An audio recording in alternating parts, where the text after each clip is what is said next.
আল্লাহ, তোমার রহমতের সামনে আমার গুনার তো কোনো অস্তিত্ব নাই মওলা।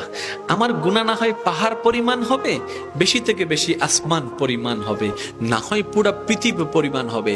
তোমার রহমত তো অগণিত, তোমার রহমত তো অসীম, তোমার রহমত তো আনলিমিটেড।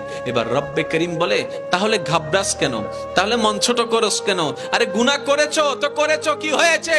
একবার তো তওবার মাধ্যমে আমি রবের দরবারে ফিরে আই, মওলা ফিরে আসতে পারবো তো? দরজা কি খোলা আছে?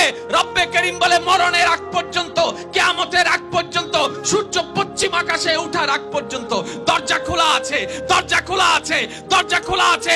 এবার বান্দা বলে, মওলা 24টা ঘন্টার কোন টাইমে আসলে সেই দরজা খোলা পাবো? রব্বে করিম বলে, আরে ব্যাংকের দরজা খোলা থাকে নির্দিষ্ট সময়ে, অফিস আদালতের দরজা খোলা থাকে নির্দিষ্ট সময়ে, এমন কি ঘরের দরজাও খোলা থাকে নির্দিষ্ট সময়ে, এর বাইরে যাই না। কিন্তু তোর রবের দরবার এমন একটা দরবার, 24টা ঘন্টার যেই কোনো মুহূর্তে তুই আসবি, তোর রবের দরবার তোর জন্য খোলা থাকবে। সুবহানাল্লাহ।